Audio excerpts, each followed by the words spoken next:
My name is Vanessa Carter. I'm 34 years old, and what I'm about to tell you still doesn't feel real when I say it out loud.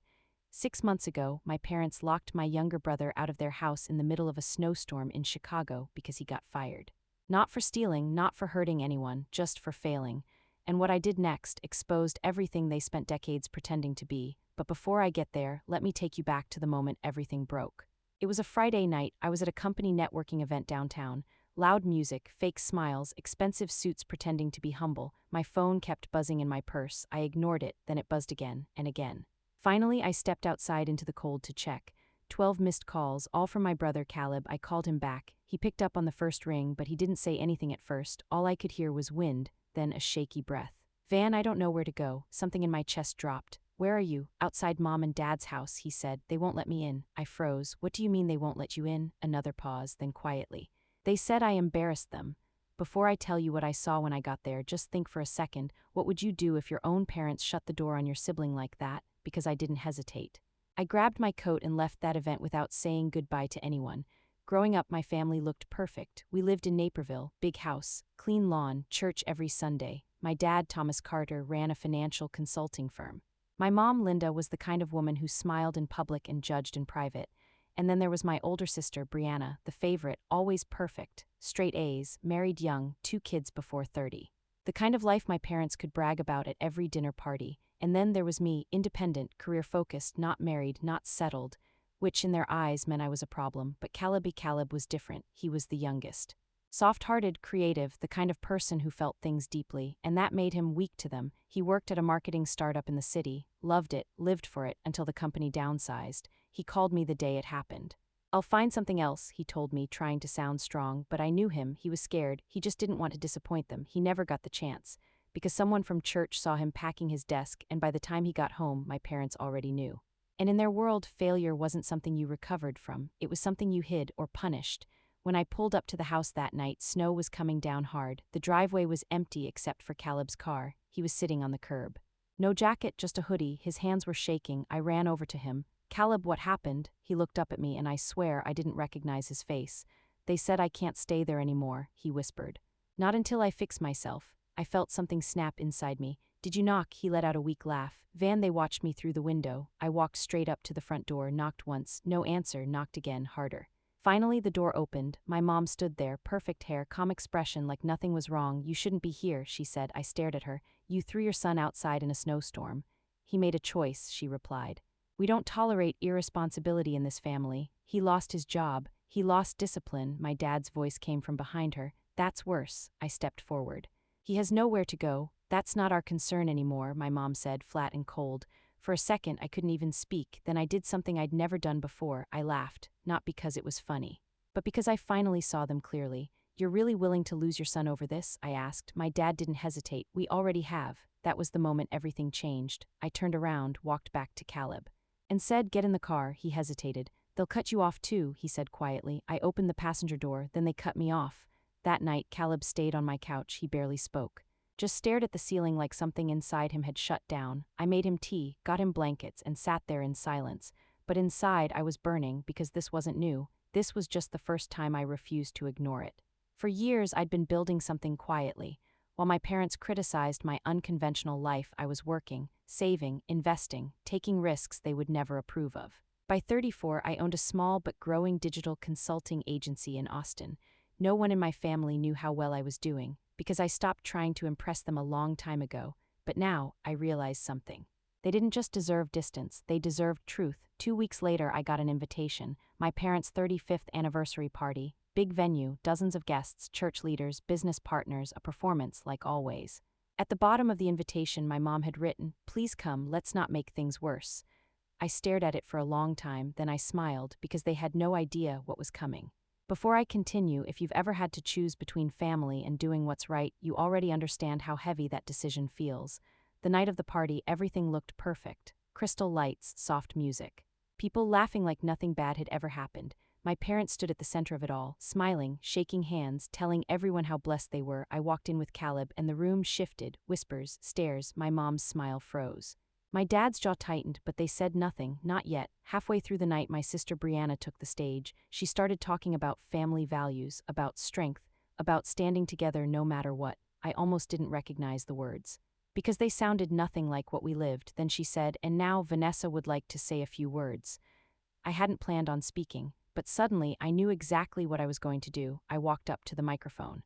My hands were steady, my voice calm. I wasn't planning to speak tonight, I said, but I think there's something everyone here should understand about this family. The room went quiet. I looked at my parents, then at the crowd. And then I said it. 2 weeks ago, my brother was locked out of his own home in the middle of a snowstorm because he lost his job. Gasps, whispers. My mom stepped forward. Vanessa, I held up my hand. No. Let's be honest for once. I turned back to the audience. They watched him from inside and refused to open the door. Silence, heavy, uncomfortable, real. My dad grabbed the microphone from the stand. This is inappropriate, he snapped. You're right, I said, what you did was. Then I looked around the room one more time, and just so we're clear, the son you threw away, I placed a hand on Caleb's shoulder. He's the strongest person I know. My voice softened. And the only family I have left. We walked out together, no yelling, no drama, just truth. The fallout, it came fast, calls, messages, people asking questions my parents couldn't answer. Their perfect image cracked. My dad's business lost clients, my mom stopped showing up to church, Brianna stopped calling, but Caleb, he started rebuilding. Slowly, he found a new job, smaller company, better people. He laughs again now. Not the same way as before, but real. As for me, I don't regret it, not for a second, because sometimes family isn't about who raised you, it's about who stands with you when everything falls apart. I wish I could tell you that after that night everything just settled, that Caleb healed, that I moved on, that my parents disappeared quietly into the background, but that's not how it works. Because when people lose control, they don't walk away, they come back. It started about 3 weeks after the anniversary party. Life had gotten calmer. Caleb had just started his new job at a small design firm in Denver. Nothing flashy, but he liked it, and for the first time in a long time, he wasn't afraid to wake up in the morning. We'd moved into a bigger apartment together, nothing fancy, just peaceful, and honestly, that felt like luxury. Then one afternoon my phone rang, unknown number. I almost didn't answer, but something told me to pick up. Vanessa, my mom's voice came through, soft, almost fragile. I hadn't heard that tone from her in years. Can we talk? I didn't say anything at first because this was new. She'd never asked before, she'd always expected. What do you want? I asked. A pause, then we made mistakes. I closed my eyes. Because hearing that word, mistakes, after everything that happened, it felt too small. You didn't make a mistake, I said quietly. You made a choice. Another pause, longer this time, then my dad's voice came on the line. We want to fix this, fix, that word again, like everything could just be patched up like a broken vase glued back together, pretending the cracks weren't there. You can't fix what you broke, I said. You can only face it. They asked to meet, in person, all of us, me, Caleb, them. I didn't answer right away, because here's the truth no one tells you: standing up to people is one thing, facing them again is something else entirely. That night I told Caleb. He went quiet, just stared at the floor. Do you want to go? I asked. He shrugged. I don't know, he said. Part of me does. Why? He hesitated. Because I want to see if they actually care or if they just miss control. That sentence stayed with me because deep down I wondered the same thing. We agreed to meet, neutral ground, a quiet restaurant outside the city. Nothing too public, nothing too private. The day of the meeting I almost canceled. My hands were shaking while I got ready, not from fear but from memory, because walking back into their presence meant stepping into years of conditioning. Of being told who I was, who I wasn't, what I owed them. When we walked in, they were already there, sitting side by side, looking smaller, older. My mom stood up immediately, her eyes locked onto Caleb. And for a second I saw something real, regret. She stepped toward him. Caleb, her voice broke. I'm so sorry. He didn't move, didn't hug her, didn't step forward, just stood there, processing. My dad stayed seated. But he nodded at me, not warm, not cold, just uncertain, and that alone told me everything had changed. We sat down. The silence was thick, uncomfortable, honest. My mom spoke first. We were wrong, she said, straightforward. No excuses this time. I let pride and fear control me. She looked at Caleb again. And I hurt you. Caleb swallowed. His voice was quiet. You didn't just hurt me, he said. You erased me. That landed hard. My dad finally spoke. We thought we were teaching you responsibility. Caleb looked at him. You taught me I was only valuable when I succeeded. Silence again, heavy. Then my mom reached into her bag and pulled out an envelope. She slid it across the table. For you, she said. Caleb didn't touch it. What is it? He asked. A check, she said, to help you get back on your feet. And there it was, the moment, the test. Caleb looked at the envelope, then at her. Then he pushed it back. I don't need your money, he said. His voice wasn't angry, it was steady. I needed you to open the door. I felt my chest tighten, because that right there, that was the truth they couldn't buy their way out of. My mom started crying, quiet at first, then real, uncontrolled. I didn't know how to handle failure, she whispered. Caleb nodded slowly. Then you shouldn't have punished me for it. We sat there for a long time after that, talking. Not perfectly, not smoothly, but honestly, for the first time ever, when we left that restaurant, nothing was magically fixed. We didn't hug it out, we didn't promise holidays together, we didn't pretend everything was okay.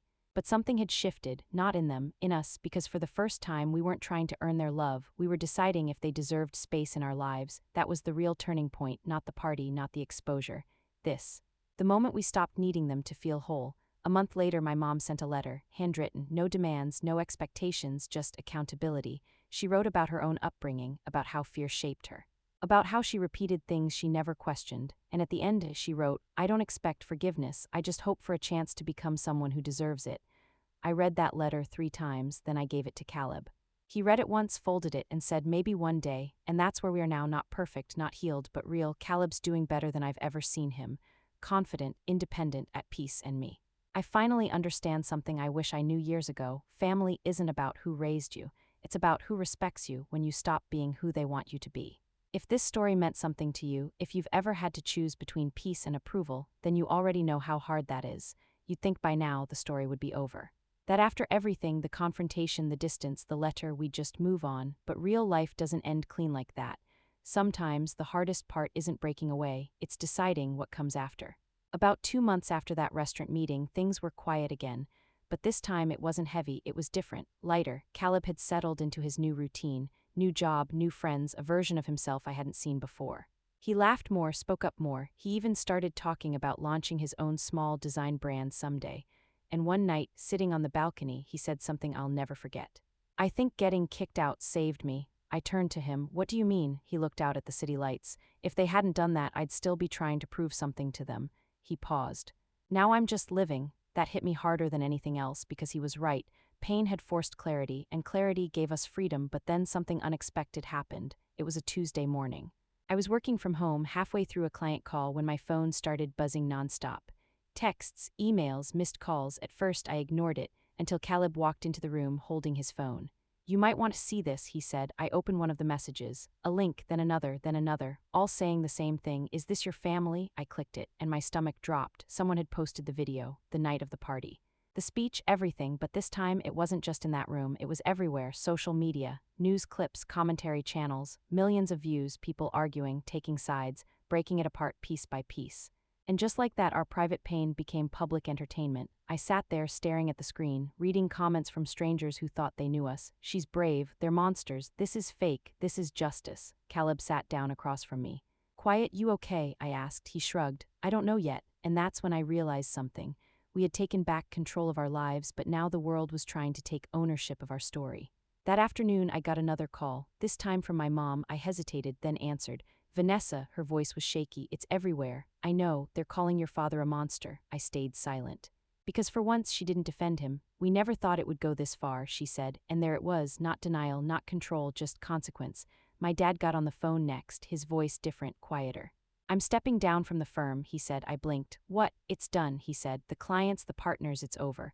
For a moment I didn't know what to feel. This man, who built his identity on control and reputation, was now facing a world where neither existed. "I'm not calling for sympathy," he added. "I just thought you should know." That was new, no demands, no pressure, just information. After the call ended, I sat there for a long time, because this was the part no one talks about. What happens when the people who hurt you actually fall? That night Caleb and I talked for hours about everything. The past, the present, what we wanted next. And then he asked me something that caught me off guard. "Do you think they deserve another chance?" I didn't answer right away, because that question, it's not simple, it's not clean. "I think," I said slowly, "they deserve the chance to change." He nodded. "But that doesn't mean we owe them access while they figure it out." He smiled a little. "Yeah, that sounds right." And that became our boundary, clear, quiet, firm. Weeks passed, the noise online eventually faded. People moved on to the next story, the next scandal, the next thing to judge, but we didn't go back, we didn't return to old patterns, we didn't pretend. Instead, we built something new. Caleb launched his design brand, small at first. Just a few clients, but real, honest, his and me. I expanded my agency, hired a small team, moved into a bigger space, not to prove anything, just because I could, and one day I got another letter, this one from my dad. Short, simple, "I don't expect forgiveness, I'm learning who I am without control. I hope one day I can be someone you're not ashamed of." I read it once, then set it down, not because it didn't matter. But because I finally understood something, forgiveness isn't a moment, it's a process, and sometimes distance is part of that process. A few days later, Caleb joined me on the balcony again. Same spot, same view, different people.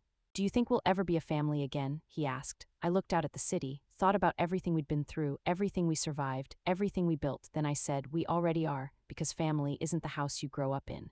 It's the people who choose each other after everything falls apart. And if there's one thing this entire journey taught me, it's this.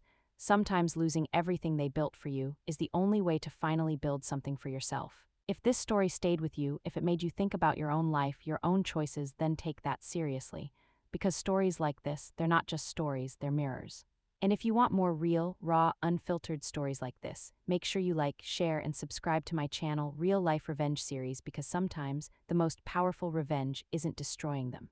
It's becoming someone they can never control again.